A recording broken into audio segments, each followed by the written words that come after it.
சிட்லப்பாக்கத்தில் இருக்கேன். இது எங்கள் அம்மா கஜலட்சுமி. ஸோ எங்கள் அப்பா பேர் பார்த்த சார். எங்கள் அப்பா அம்மாவுக்கு 10 வருஷமாக குழந்தை இல்லாமல் நான் பிறந்தேன் சார். நான் தான் மூத்த புள்ள. அதுக்கப்புறம் தம்பி பிறந்தான். ஸோ 10 வருஷம் குழந்தை இல்லைன்ட்டு நான் பிறக்கிறதுக்கு முன்னாடியே எங்கள் அம்மா வந்து எங்கள் அம்மாவுடைய அக்கா பொண்ணு, அதான் எங்கள் பெரியம்மா பொண்ணு, ட்வின்ஸ் அவங்க. ஸோ அவங்க வந்து இன்ஃபார்மலாக எடுத்து வளர்த்தாங்க சார். அந்த பொண்ணை வளர்த்து, அந்த பொண்ணு எங்கள் வீட்டு லீகலாரில் இருந்தால் கூட வளர்த்து ஆடிட்டர் வரைக்கும் படிக்க வச்சு ஒரு 40-50 சவரம் நகை போட்டு எங்கள் அம்மா செலவுலேயே ஃபுல்லாக கல்யாணம்லாம் பண்ணி வச்சுட்டாங்க. அந்த பொண்ணுக்கிட்ட ரெஜிஸ்டர்ட் ரிலீஸ் டீடும் வாங்கிட்டாங்க. ஸோ எங்கள் அப்பா அம்மா பார்த்தீங்கன்னா எனக்கு என் தம்பிக்கு ஒரு வீடு கட்டி கொடுத்துருக்காங்க. எனக்கு வந்து இடையில் பார்த்தீங்கன்னா டெஸ்டிகுலர் கேன்சர் வந்து அதோட ட்ரீட்மெண்ட்டை க்யூர் ஆகி, ஆனாலும் ப்ரொலாங்டு ட்ரீட்மெண்ட் எனக்கு போயிட்டுருக்கு. ஸோ திருமண சாத்தியக்கூறுகள் ரொம்ப கம்மியாக இருக்குது. வாரிசு அடிப்படையில் எனக்கு வந்து இண்டிவிஜுவலாக தான் வாழ்ந்துட்டுருக்கேன். தம்பி கூட இருக்கான். ஸோ இருக்கிறது ஒரு வீடு தான். அது எனக்கும் என் தம்பிக்கும் எங்கள் அம்மா வந்து மேலே எக்ஸ்டெண்ட் பண்ணி கட்டி கொடுத்தாங்க. இந்த பொண்ணுக்கிட்ட ரிலீஸ் டீட் பண்ணியாச்சு சார். ஸோ போன வருஷம் என்ன ஆச்சுன்னா, இவங்க வந்து அம்மா கொண்டு போய் ஒரு மணல் ஹாஸ்பிட்டலில் சேர்த்துட்டு இவங்க அவங்க வீட்டுக்காரோட வந்து என்னை கொலை பண்ண வந்தாங்க சார். என்னை அடித்து வீடு வந்து அடமானத்தில் இந்த வீடை வந்து லோனாக கட்டிட்டு நானும் அம்மாவும் பத்திரம் எடுத்து வந்து வீட்டில் வச்சுருந்தேன். லாக்கரில் வைக்கிறதுக்கு முன்னாடி வீட்டில் இருக்கிற பத்திரம் இன்னும் கொஞ்சம் நகைகள்லாம் எடுத்துக்கிட்டு தம்பியை வந்து நான் ஏதோ பென்ஷன் பணத்தை மிஸ்யூஸ் பண்ணுறேன். அது வந்து எங்கள் அம்மா எனக்கு ட்ரீட்மெண்ட்காக ஆத்தரைஸ் பண்ணி கொடுத்தது. ப்ளஸ் என்னோட செட்டில்மெண்ட் பணமும் அம்மா கிட்டே இருக்குது. வீட்டோட செலவும் நான் பார்த்துட்டு இருந்தேன். இந்த சிச்சுவேஷனில் அவங்க வந்து என்னை அடித்து அதை நாமினி வேணும்னு என்னை மிரட்டி அந்த பத்திரத்தை தேடின்னு போயிட்டு தம்பியை கன்வெர்ட் பண்ணி, தம்பி வந்து அந்த நான் பென்ஷன் பணத்தை மிஸ்யூஸ் பண்ணுறேன்னு அவன் பக்கம் சாஞ்சிட்டான். என்னை எதிர்க்குன்னு அவன் சொத்தையே இழந்துட்டான். அவன் வந்து கையெழுத்து போட்டு கொடுத்துட்டான். அவனும் ஏமாற்றப்பட போகிறதான்னு நினைக்கிறேன் நான். இல்லை இந்த அக்கா தம்பி சேர்ந்து என்னை நடுத்தருக்கு கொண்டு வரணும். என் வாழ்வாதாரம்னு பார்த்தீங்கன்னா அந்த ஒரு வீடு தான் சார். வேறு எதுவும் எங்கள் அப்பா அம்மா எதுவும் வைக்கல. ஸோ நான் கல்யாணம் ஆகதோ நான் வாழ்கிற வரைக்கும் எங்கள் அம்மா வச்சுட்டு நான் ட்ரீட்மெண்ட் பார்த்துட்டு இருக்கலாம். அந்த வீட்டையும் என்கிட்ட பிடுங்கி அந்த வீட்டை அபகரிக்கணுன்றது இந்த அக்கா அமுதவள்ளியும் அவங்க வீட்டுக்கார தாமரை செல்வனும் இந்த மாதிரி தொடர்ச்சியாக வந்து எங்களுக்கு அச்சுறுத்தல் கொடுக்குறாங்க. எங்கள் அம்மாவையும் வந்து தொடர்ந்து மிரட்டுறாங்க. கையெழுத்து வேணும், அவங்க திங்ஸ் எல்லாம் அவங்க புடவை நகை எல்லாத்தையும் தூக்கி போட்டுட்டாங்க. இப்போ உங்கள் வீட்டிலே எதுவுமே இல்லை. ஸோ இப்போ மேல் மாடியை வந்து ஆக்கிரமிப்பு பண்ணி தம்பியை கையில் வச்சுக்கிட்டு அந்த வீட்டை ஆக்கிரமிப்பு பண்ணி கண்ட்ரோல் பண்ணிகிட்டு இருக்காங்க. என்னை எப்படியா அந்த வீட்டை விட்டு துரத்தணும்னு பார்க்குறாங்க சார். ஸோ அதனால் நான் இது நியாயம் கேட்டு வந்திருக்கேன். என்னோடய வாழ்வாதாரத்தை மீட்டு யாராவது சட்ட வல்லுநர்களோ இல்லை ஐயா முதலமைச்சர் யாராவது பார்த்தோன்னா எனக்கு எங்கள் அம்மாவுக்கு அந்த வீட்டை எங்களுக்கு மீட்டு கொடுங்கன்னு கேட்குறோம். இப்போ நாங்கள் அந்த வீட்டிலே எங்களுக்கு உயிருக்கு பயந்துக்கிட்டு நானும் அம்மா அவங்க இல்லை. ஏன்னா எனி டைம் அவங்க வந்து அம்மா கிட்ட கையெழுத்து வாங்கணும், அம்மாவுடைய இதுவும் வாங்கி அதை அபகரிக்கணும்னு பார்க்குறாங்க. அது நியாயம் கேட்டு தான் நான் சட்ட போராட்டமும் பண்ணிகிட்ருக்கேன். யாராவது பார்க்குற வல்லுநர்கள் எனக்கு எங்கள் அம்மாவுக்கு ஒரு உதவிக்காரன் நீட்டுங்க. அம்மா நீ ஒரு 2 வார்த்தை பேசுமா கேளுங்க. அம்மா சொல்லுவாங்க. அப்படி அவங்க வந்து பார்த்தீங்கன்னா அந்த வீட்டை அந்த இருக்கிற ஒரு வீட்டையும் அபகரிக்கணும்னு பார்க்குறாங்க சார். எங்கள் அம்மாவுக்கு வந்து இப்போ அவங்க கொஞ்சம் லைட்டாக மறதி ப்ராப்ளம் இருக்குது. ஆனால் நார்மல் ஆகிட்டாங்க. ஸோ அவங்ககிட்ட தொடர்ச்சியாக வந்து அச்சுறுத்தல் பண்ணுறாங்க. இப்போ இவங்ககிட்ட கையெழுத்து கேட்டு மிரட்டியிருக்காங்க. பேங்க்கில் போய் இவங்க வருமானத்தை முடக்கிட்டாங்க. நாமினி வேணும்ட்டு அந்த பொண்ணுக்கு நாங்கள் நாமினி தர முடியாது. ஆல்ரெடி நான் நாமினியாக இருக்கேன். ஸோ இப்போ என்ன ஒன்றும் இல்லாமல் ஆக்கணும்னு நான் வந்து அந்த பென்ஷன் பணத்தை மிஸ்யூஸ் பண்ணுறேன்ட்டு என்னை துரத்தணும்னு பார்க்குறாங்க சார் அந்த வீட்டை விட்டு. ஸோ இப்போ ஆல்ரெடி அவங்க வீட்டை வந்து மேல் மாடி ஆக்கிரமிப்பு பண்ணிட்டாங்க. இப்போ நானும் அம்மாவும் அவங்க வீட்டில் இல்லை. நாங்கள் பயந்துட்டு வெளியில் தான் இருக்கோம். நான் அம்மா வச்சு பார்த்துட்ருக்கேன். ஸோ என்னால் என் வீட்டுக்கே என்னால் அம்மா கூட்டிகிட்டு போக முடியல. ஸோ அவங்க ஃபுல்லாக எதிர்க்கிறாங்க. அவங்களுக்கு என்னென்னா அந்த வீட்டை கொடுத்துட்டு நான் அம்மா கூட வச்சுக்கிறேன்றாங்கன்னா நான் அந்த வீட்டில் இருக்கக்கூடாது. மெயினாக என்னை துரத்தி விடணும்னு பார்க்குறாங்க சார்.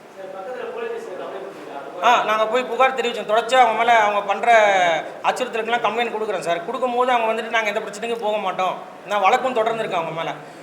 இது போக மாட்டோம்னு பண்ணுறாங்க. ஆனால் தொடர்ச்சியாக வந்து அவங்க எதுக்குமே பயப்பட மாட்டேங்கிறாங்க. ஸோ கொஞ்சம் ரிட்டனில் எழுதி கொடுத்துறேன். நீதிமன்றத்தில் வழக்கு இருக்குது, நாங்கள் எதுவாக இருந்தாலும் நீதிமன்றத்தில் பார்த்துக்குறோன்னு எழுதி வைக்கிறாங்க. ஆனால் என்னையை வந்து அந்த வீட்டை ஆக்கிரமிப்பாளராக எழுதுறாங்க. நான் அந்த பென்ஷன் பணத்தை மிஸ்யூஸ் பண்ணுறேன்னு எங்கள் அம்மாட்ட கேட்காம எழுதிட்டு போகிறாங்க.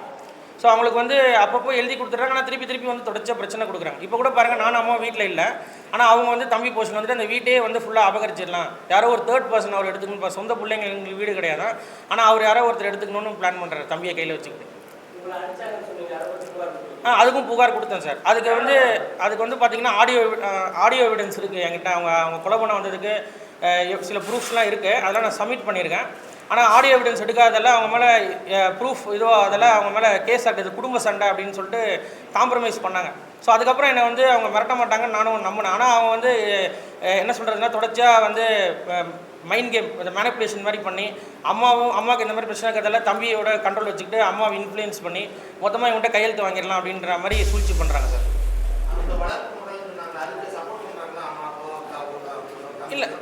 இல்லை அம்மா வந்து எனக்கும் என் தம்பிக்கு தான் அந்த வீட்டை பண்ணணுன்றது அந்த பொண்ணுக்கிட்ட சிறப்பாக கல்யாணம் பண்ணி வச்சாங்க. ரெஜிஸ்டர்டு டீட் அந்த பொண்ணுக்கிட்ட வாங்கிட்டாங்க. ஆல்ரெடி அந்த பொண்ணு இந்த வீட்டுக்கு எனக்கும் சம்மந்தம் எழுதி கொடுத்தாச்சு. இப்போது அது வந்து இப்போது எனக்கு அது என்ன கால்குலேட்னா, இப்போ எனக்கு கல்யாணம் ஆகாமல் இருக்கிறதால ஒண்டி கட்டால். ஸோ இவனுக்கு எதுக்கு வீடு கொடுக்கணுமா, வாரிசு இல்லை, அதில் மொத்தமாக நம்ம எடுத்துடலாம். ஆல்ரெடி தம்பிக்கும் கல்யாணம் ஆகாமல் இருக்கிறதுல அவங்ககிட்ட அவன் சொத்தை இழந்துட்டான். ஆல்ரெடி அவன் எழுதி கொடுத்துட்டான். இவங்களுக்குள்ளே ப்ளே பண்ணி ஷேர் பண்ணிக்கலாம் அப்படின்ட்டு. அம்மாவுக்கும் தெரியாது, அவன் எழுதி கொடுத்தது அம்மாவுக்கும் தெரியாது.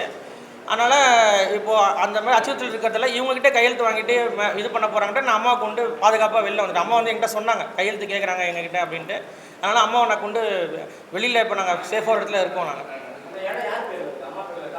அப்பா பேரில் இருக்குது. அப்பா இறந்துட்டார், சின்ன வயசில் இறந்துட்டார், பேர் மாற்றலை. அப்பாவோட வாரிசு சான்றிதழ் பார்த்தீங்கன்னா நான், அம்மா, தம்பி, இந்த அக்காவும் இருக்குது, அப்பாவுடைய அம்மா இருக்காங்க. இந்த அக்கா கல்யாணம் பண்ணி வைக்கிறதுக்கு முன்னாடி இல்லை, அதுதான் ரெஜிஸ்டர்டு டீடு வாங்கிடுறாங்களே, விடுதலை பத்திரம் அந்த பொண்ணுகிட்ட வாங்கி ரெஜிஸ்டரே பண்ணிடுறாங்க. சிறப்பாக கல்யாணம் பண்ணி வைக்கிறதுக்கு முன்னாடி அந்த பொண்ணுகிட்ட கையெழுத்து வாங்கிட்டு எங்கள் அப்பாவுடைய அம்மாவையும் 2 பேரும் ரிலீஸ் பண்ணிடுறாங்க. ஸோ அம்மா கிட்ட தான், அம்மா தான் மெயின் உரிமையாளர் இப்போ. அதான் இல்லை, அதாவது உரிமை இருக்குது சார். அங்கே என்ன சார் இல்லை சார், இருக்கிறது ஒரு வீடு, வேறு எதுவும் கிடையாது. அது எனக்கும் தம்பிக்கும் சரியாக போச்சு. இந்த பொண்ணுக்கு சிறப்பாக கல்யாணம் அம்மாவோட செலவில் தான் கல்யாணம் பண்ணி வச்சாங்க. கல்யாணம் பண்ணி வைக்கிறதுக்கு முன்னாடி ரிலீஸ் டீடுன்னு சொல்லுவாங்க, ரெஜிஸ்டர் பண்ணிட்டாங்க. இந்த பொண்ணு கையெழுத்து பிடிச்சி அந்த ப்ராப்பர்ட்டி உள்ள நான் சொந்த கொண்டாடி வரமாட்டேன் அப்படின்னு சொல்லி அம்மா கிட்ட ரிலீஸ் பண்ணி ரெஜிஸ்டர் பண்ணியாச்சு.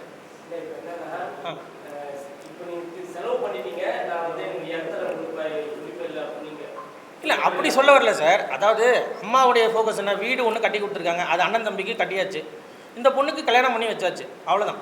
ஸோ அதை ரெஜிஸ்டர் டீடு வாங்கி அதை ரிலீஸ் பண்ணியாச்சு. இந்த பத்திரிகை சந்திப்போட மெயின் கோரிக்கை என்னென்னா, எங்கள் அப்பா கட்டி கொடுத்த வீடு சார். எங்கள் அப்பாவோட மூத்த பிள்ளை நான் கேன்சர் வந்து சரியாகி போராடி வாழ்கிறேன். இது அப்பா அம்மா எடுத்து வளர்த்த பொண்ணு, ரிலீஸ் டீடு பண்ணிவிட்டு சிறப்பாக கல்யாணம் பண்ணி வச்சு செட்டில் ஆன பொண்ணு.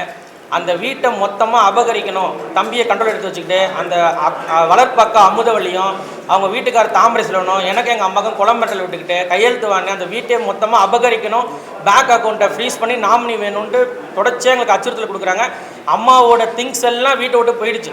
இனிமேட்டு திருப்பி எங்கள் வீட்டுக்கு எங்களால் போக முடியல. என்னோடய வாழ்வாதாரமான வீட்டை எங்கிட்டேருந்து பிடுங்கி என்னை நடுத்தருக்கு தள்ளணும்னு அந்த வளர்ப்பக்க அமுதவள்ளியும் தாமரை செல்வனும் முடிவு பண்ணி ஒரு பிளானில் இருக்காங்க. அதுக்கு இந்த கோரிக்கை நான் வைக்கிறது, யாராவது சட்ட வல்லுநர்களோ இந்த சாமானியனை எனக்கு வந்து வழிகாட்டி எனக்கு ஹெல்ப் பண்ணுங்கள். முதலமைச்சர் ஐயா பார்த்தா கூட எனக்கு என் வீட்டை மீட்டு கொடுங்க, நானும் எங்கள் அம்மாவும் பீஸ்ஃபுல்லாக போய் அந்த வீட்டில் வாழணும்னு தான் நான் கோரிக்கை வைக்கிறேன் சார். இது பார்த்தீங்கன்னா அந்த பொண்ணு பத்திரத்தை வீட்டிலேருந்து திருடின்னு போயிட்டு எனக்கு எங்கள் அம்மாவுக்கு தெரியாமல் தம்பியோட பாகத்தை மட்டும் எழுதி வாங்கிட்டாங்க சார்.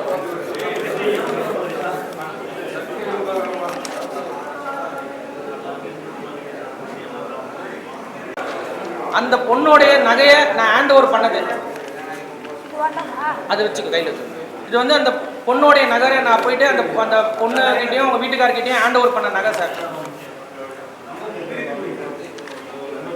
பொண்ணு இந்த ப்ராப்பர்ட்டி உள்ள வரமாட்டேன் அப்படின்னு சொல்லி ரிலீஸ் டீட் எங்கள் அம்மா கிட்ட ரெஜிஸ்டர் பண்ணியிருக்காங்க. அதுக்கப்புறம் தான் எங்கள் அம்மா 30,000 50,000, அவர் வந்து 40,000 நகை வந்து ஜோக்குன்றாரு. ஃபுல் செலவு எங்கள் அம்மா தான்.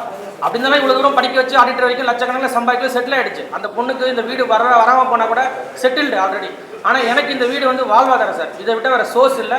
நடுத்தருக்கு கொண்டு வரக்கூடாதுன்னா அம்மா எடுத்த எல்லா முயற்சியும் கெடுக்கிறாங்க. இப்போ அம்மா ஹாஸ்பிட்டல் போகும்போது எனக்கு இந்த நிலைமை சார். இதுக்கு நான் கேன்சர் வந்து போராடி வாழ்கிறேன். அம்மாவுக்கு அப்புறம் என் லைஃப் என்ன ஆகும்னு தெரியாது. என் உயிருக்கோ இல்லை எங்கள் அம்மா உயிருக்கோ ஏதாவது ஆபத்தோ, எங்களுக்கு ஏதோ ஒன்று ஆபத்து நேர்ந்ததுன்னா அது முழுக்க சூளையை சேர்ந்த தாமரை செல்வன் அமுதவள்ளி மட்டும்தான் காரணம்.